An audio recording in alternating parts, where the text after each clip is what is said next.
All right, so I'm about to do a cook today, and the basis of this cook is to talk about fire management and building a fire. So first thing, you want to clear your firebox out, which I've done. If you see a little thing peeking right here, that's just some extra solids that were in there.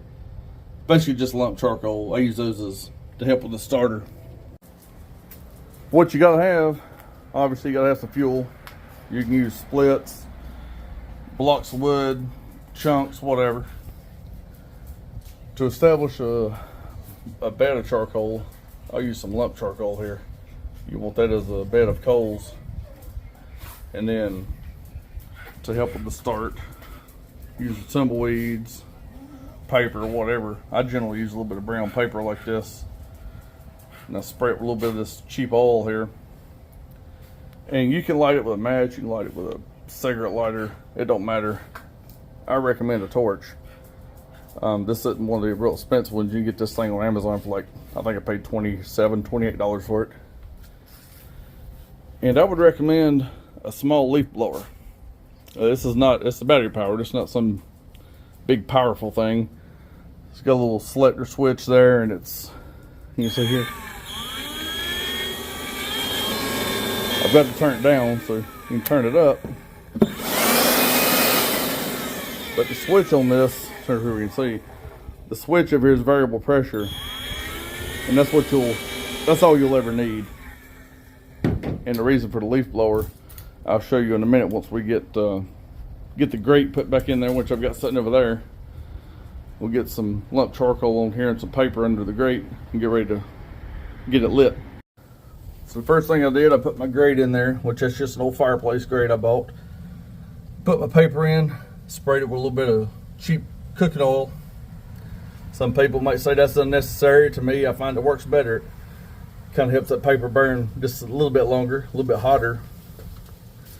And then some of those chunks from last time, like I said, it's just the solids left over.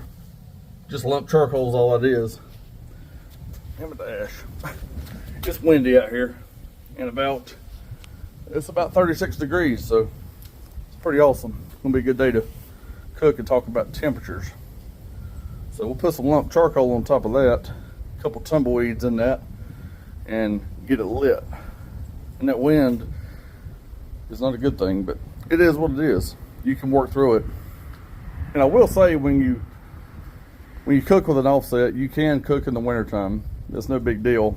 But if you buy one of the little cheap char grillers or whatever, like you see at Home Depot, you're not really going to have good results. That metal's super thin. You'll end up having to buy like a smoker jacket and all that stuff. I recommend go ahead and get you a good one. You know, 1/4-inch steel plate. That's what this one's built out of completely. This is a Yoder loaded Wichita. And that thick metal is going to help insulate it a whole lot better than those little flimsy things you buy at Home Depot or Lowe's. All right, got a little ahead of myself here. It's going to show the tumbleweeds. Here's one, the other one's under this. This is just lump charcoal, you can see. You can see this stuff is just burnt carbonized wood. Really just the same thing that's left over that doesn't turn to ash from the previous cook. And some people say, oh, don't use any charcoal or anything from the previous cook or pieces of wood, it's stale. Well, I'm not planning on putting it on a damn cracker and eating it. We're using it to start a fire, just to preheat our smoker. So let's get this thing going here. We'll put a little bit of wood on top here, but this is just to establish a coal bed under this stuff. So we'll get a little wood on top and use that torch and get it going.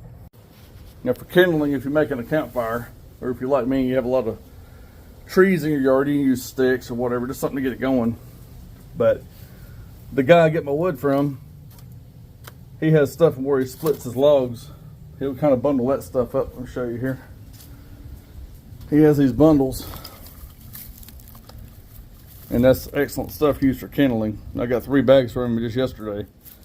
And I've mentioned it before, he's on YouTube, Foothills Firewood, so if you're in North Carolina like I am, check him out. I live in the west central part of the state.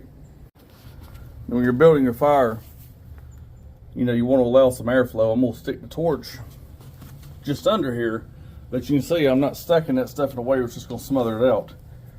that lump charcoal, it's kind of loosely piled on there. It's not packed down or anything, so you want this to be able to breathe to get it going good. Now put this grate back in here. If you've watched any of my other videos, you'll see this grate on inside the firebox. It's a cooking grate. It comes with a Yoder loaded Wichita. I've never cooked on it, but just for storage sake, I put it in there.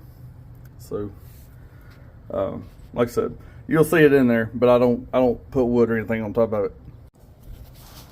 You get ready to start it. Open your lid all the way up. Let's get your damper open, because you want maximum airflow to get this thing going good. And I'll have this open just for a minute, but I'll shut it momentarily. This torch, get a little.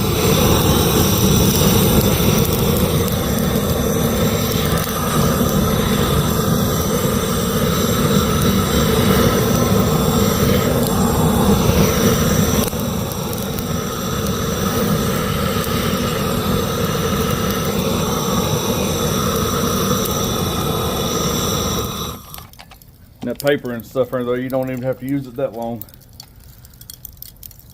So you already got good flames. I just kind of like to toast that lump charcoal, help get it going good.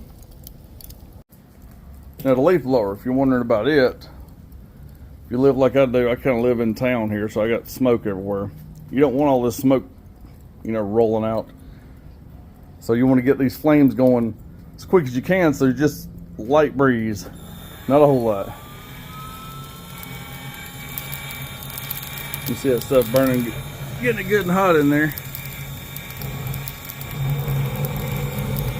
It helps get your fuel ignited all the way through and get a good fire in there.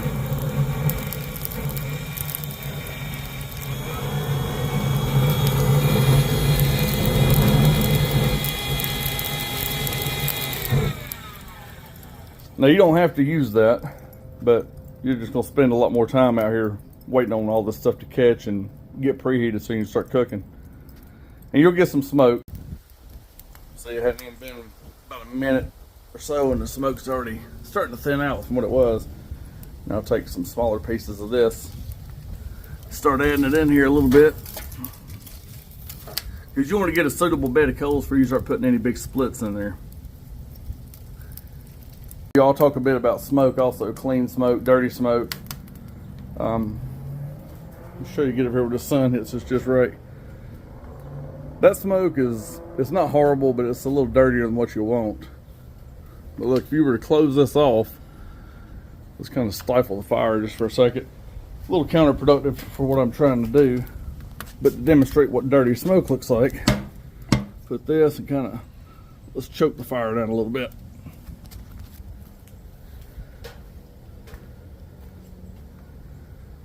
This stuff will get thick and nasty real quick. See there? Not even 30 seconds. That is dirty smoke. If you use that, you're gonna have bitter and really unpleasant barbecue. So you don't want, you don't want your smoker belching like a damn steam engine. So we'll open it up, let the fire breathe. That is not what you want. We'll open this up, get that door back open. Look at that. See all that? Neighbors are loving me right now. So you don't want your smoker looking like that. I'm gonna take the leaf blower and correct this, and I'll show you what the clean smoke, what your smoke should look like. All right, so I used the leaf blower to get this thing under control, get it back to where we had it. Now let's look at the smoke. It hadn't even been maybe a minute and a half. All right, let's see if you can see this good. Find the dark. There you go. Wispy, bluish, semi-transparent smoke. That makes good barbecue. That's what you want. You don't want that bellowing thick smoke, real thick white or gray. That's not gonna make good. That's not gonna make good meat. So I started cooking on the Weber kettle, and that's how you control your temperatures on the kettle, using the vents only. And unfortunately, something like that you control with the vents, and what you're doing, you're choking your fire. So you get a smolder instead of complete combustion like this. You get dirty, bad smoke. But this is what we want right here. So we'll let this get going. just here in a minute or two, we'll let some of that break down, and we'll add a few more big pieces of that kindling, and then a couple of full splits. And we will start getting the coal bed under here. And then to manage your fire, you don't need any fancy tools.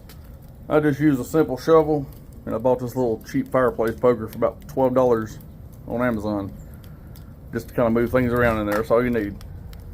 Don't have to be fancy or elaborate. All right, it starts looking like this. Most of that big stuff's broke down. You got a coal bed under there. You can kind of jostle this around a little bit. Make sure the stuff's burning good. We'll get ready here in a second and put us a full-size split in there. Put the meat on. Take a peek at the temperature here. There we go. It was just over 300 a minute ago, but I brushed the grates off. I'll do a cleaning video separate from this, but this one I'm gonna focus on just your temperature management and smoke.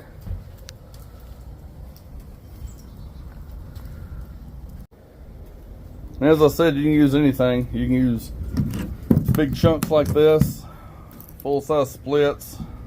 I get a lot of these wood chunks. This is oak, so I'll take it and stick that in there and get it started.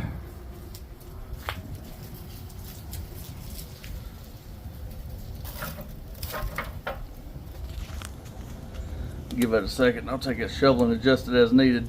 You just want to make sure you got a good bed of coals under it and some flames lapping at one end of it. If you put too much big stuff in there, you're gonna get too hot real quick. So we just want to get this going, and we'll get the meat. And as this one catches, we'll push it back and put another piece of wood up front here to go ahead and start getting hot and maybe catch on one side. You don't want to put too much in there, just small amounts. And help get this thing burning good. We'll kind of get it to rock up there just a little bit on the edge of the grate. There we go.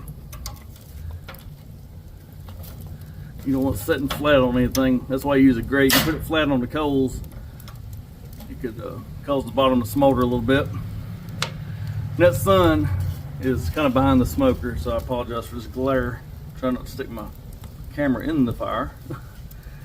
Like I said, small amounts. We're firing a smoker to smoke meat. We're not firing a steam locomotive or anything. And to show what I'm cooking here, we'll do a couple chicken breasts, and I'm gonna do these. These are basically half of a picnic roast each, part of a pork shoulder with the skin on. They weigh about 4 pounds a piece. So I'll stick them in there, and then I'll put the chicken on just a little bit later because it won't take near as long to cook as these will. Alright, so I got the meat in here. I'm gonna go in there and get me a water pan. I forgot about that. Just put an aluminum half pan in there with some water in it. And we'll get this thing closed up. Then you want to adjust your damper over here. We don't want to leave it open. We just had it open like that for the light, get it started. I close it about 2/3 of the way down, maybe 3/4. And I'll show you a little bit about the temperature and how to control that shortly. Alright, so I went in the house just long enough to get a water pan. Use hot water. You don't want to put a bunch of cold water in your smoker. Knock your temperatures down. Let's see how we're doing. We'll do a damper set like it is. There we go. It's about perfect on 275, which is what I'm aiming for. To accomplish that, vent wide open. Let's see if I can just freaking glare. Vent wide open, and I cracked my firebox door just a little bit.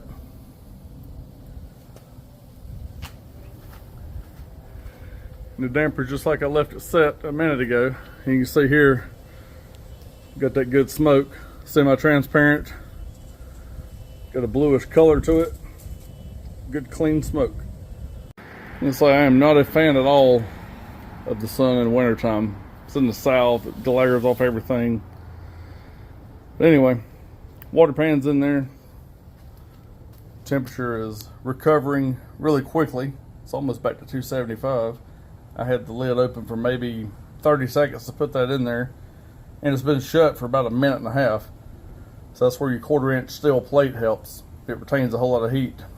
So we're rocking right back on 275 now. Been about an hour or so, hadn't had to touch it. Still about 275, but came out, opened the firebox. It is time for some more wood. As you can see, still got that one big piece in there. So I'll take another chunk here about like this, and I'm not going to put it all the way back in the fire. We'll just set it like this, just to kind of get the end of it started. If you push it all the way back in there and it lights, then your temperature is going to spike, so we'll put it back here. All right, I got different types of wood laid out here. I'm going to show you. First of all, I'm going to show you what you don't want to use. And I picked this up back here in the backyard. Something like this, you know, fell out of a tree, covered in fungus, mushrooms. It's pretty much rotted, what they call punky. You don't want to use that. This stuff's soft. It's you know, you break it with your hand. You don't want to be cooking with moldy stuff. Speaking of mold, here's a block I've got. See, we got a little bit of black mold on it, where some fungus was. It was on the ground, wet. I'll actually throw this piece away. I kept it so I could do this video, but that came with the last batch of the block wood I got. So yeah, don't use that. If you got a fire pit, something like that, it's fine, but I wouldn't cook with that. You got splits, all different sizes here. You got these bigger splits, and this is actually from one of the blocks I got. It's a larger chunk, and some smaller ones. Sometimes I'll take these like this and split them into two, and I'll explain why in a second.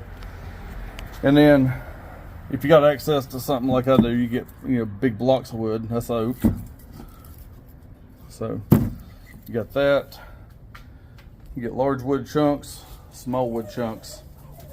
Small wood chunks, they're better for like a small, like a barrel smoker, Weber Smoky Mountain, Weber kettle. These are gonna burn up really fast in an offset.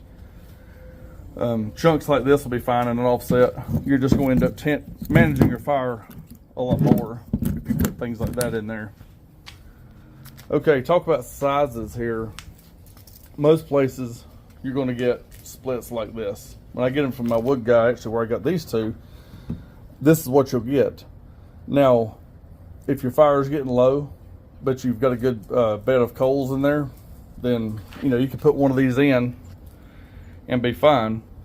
Now, if it's a cold day like this and your fire is getting low and you're kind of combating low ambient temperature as well, then I'll put something like this in there, because this will catch and it'll burn a little longer without having to worry about managing the fire. If you just need an increase of like, you know, 15, 20, 30 degrees, something like that, that's where small splits like this come into play. If you got a good bed of embers midway through the cook, you know, you've got a good split in there, but you just want to boost the temperature by about 20 to 30 degrees, then it's good to have some splits like this on hand. You'll take one of these and stick it in there, and that'll give you about a 25, 30 degree increase in temperature. That's what I generally use things like this for. And these blocks, I actually, they come really large. I'll show you here. I've got a bunch of them over here. These big, so I got one that's huge there. But those blocks, I split those down, and they'll be either halves or thirds. So a lot of them are just pieces like that. Those are good for just supplement your wood supply. Most of that is oak and hickory. And I'll do another video talking about actual, you know, different types of wood that you can use, like cherry, hickory, oak, all that good stuff. All right, so the temperature's starting to drop down to about 250. It's starting to cool off out here a bit more. So another thing you can do is put a little wood around on your firebox. You gotta be careful doing that, because you can set it on fire if you're not careful. So like on this Yoder, I got a little hot plate thing on there, but don't put this side with that stuff on it down. And keep an eye on it. Like if you're gonna go in the house for a little while, I wouldn't have it stacked on top like that. I'd put it over here. But Temperature's down, so we want to increase it. I've added one split, but we want to get it up a little bit more. So we'll go ahead and add another split in here. Because that's one thing, that's part of the battle when you're out here cooking and it's really cold. You're combating the ambient temperature. So we want to get our temps back up. Got that going. We'll shut the firebox door again. Alright, so that sun's finally starting to settle behind the trees over there. It's not jacking up my video here. So a couple other things I can tell you about this. As opposed to something like a Weber kettle, when you have to open the lid for anything, whether you're going to spritz your meat, refill your water pan, check, take a temp, add wood, whatever you got to do, it's going to take a little bit to recover from whatever you do. Generally, in my experience, it's about 15 minutes. So if you're cooking at 275, you take the lid off, it's going to drop way down to like, probably 180 if you have the lid off for more than a minute or so. And then what's going to happen when you put the lid back on, say you add some wood to it. When you put the lid back on, it's going to get that rush of oxygen, and then it's going to spike from, it's going to go back to the 275 you want, but it's probably going to take off and go up to about 325 for just a little bit, and it's going to take about 15 minutes to stabilize. You'll be over there messing with vents and everything else, and it'll take you a little bit to recover. On these, it's not like that. Like here, I just added a little bit of wood to it. So it's about 260, it's climbing. Say I wanted to, say it went to 300, I didn't want it at 300, I wanted it at, 275. There's a few things you can do. You can come over here and open the firebox door all the way. You can, let me open the door, show you here. You can open the firebox door all the way up. And instead of worrying about the vents, you can actually take your shovel or something and pull the fire back towards the door, away from the heat exchange up there. If you do that, then more of your heat's going to escape out the door than going up into your cooking chamber. That's one thing you can do. Another thing you can do is just remove a log completely. If your temperature gets too high, you can completely move her, remove a part of your fuel. Another thing you can do is go over here and see where I had the firebox door wide open. See, it dropped back down to 250 from 260 where it was climbing. So this will mess with my cook time a little bit, but to show you, you can also just open this. If it starts getting too hot, just open this for 45 seconds to a minute. And that's going to give you a pretty drastic heat drop, which it'll recover relatively quickly, but it's going to keep you from drying something out.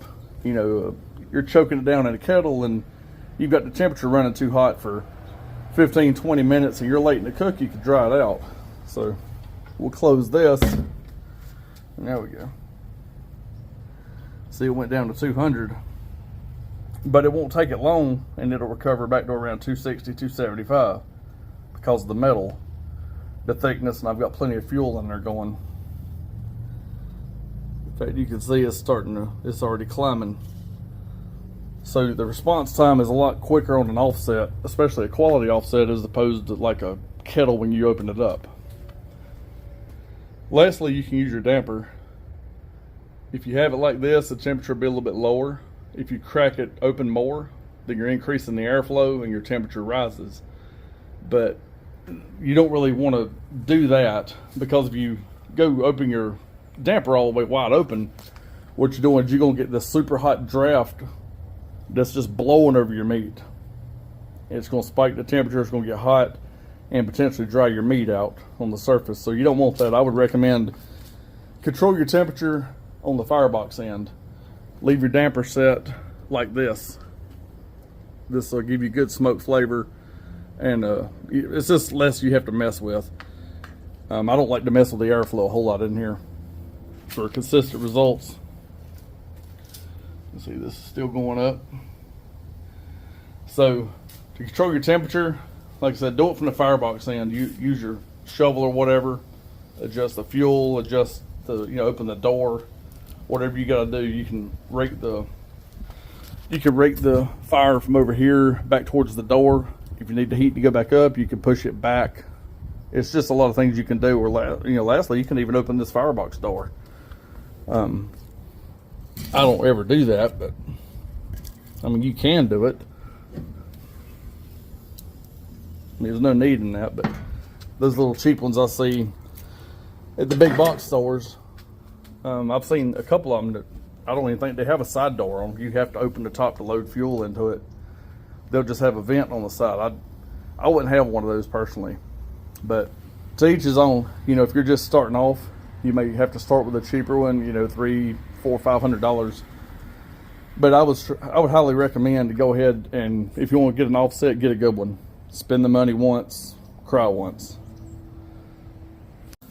So yeah, a lot of things you can do in here. You know, you can always move a piece of your fuel over to the side as well. Drop it over there. If it's not over the grate, it'll slow down the burn, especially if it's not combusted yet. Lots of options. That's what I like about an offset. There's lots of ways to do this. Control your temperature and get a good finished final product. All right, now I can talk about this stuff till I'm blue in the face, but it's better if I show you. So I added that extra piece to get the temperature to jump. So I'm aiming for 275. We got it at 300. So we'll go over here, get the firebox door open. That's the first thing we'll do. Secondly, let's move a piece of this fuel back. Let's get that back away from there and pull this one back.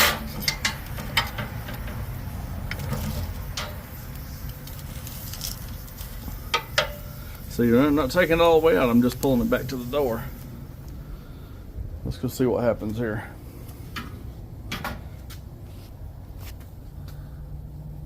It's starting to drop already.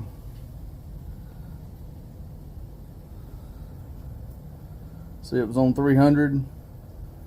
It's probably about 290 and decreasing. So you get results fast when you do something on this. So when it gets down a little bit more, I'll go over, push one of the two pieces of wood back, probably the smaller one, and shut the door again. See? All right. It's been about a minute and a half. See, we're down to about 260 now. And we did that by not touching any of the vents. And got quick results. Meanwhile, while we're worrying about wood and fire and all that good stuff, check on the meat. It's looking good. Just put these chicken breasts on. Don't want any chicken drippage on my pork, so I'll put them over there to start off. So I believe I've covered the basics here a little more so than that little short video I did before on building a fire, temperature management, different types and sizes of wood splits, managing the fire, vents, what they do. But anyway, I believe that'll wrap this video up. If you got any questions, ask in the comments. I'll do my best to answer it. If I don't know the answer, I'm sure I can find it. And if I need to do another video to elaborate further on any given part of what I said here, then I will definitely do so. I plan to do a cleaning video as well on this, and the Weber kettle, because that thing does need it. The last few times I've cooked, it's been without the lid on it, but it's a little dirty. So I'll do a cleaning video on that, separate from this, but I'll do a cleaning video on this as well. Starting to get a little grime in there building up on my baffle plate. I brushed off the inside of the lid the other day. But after this cook, I'll probably end up getting a little more flakage on top, so I'll show about getting that off. Keep little crusties off your food. But anyway, if you like this kind of content, I appreciate the views, like and subscribe, and we'll see you in the next video.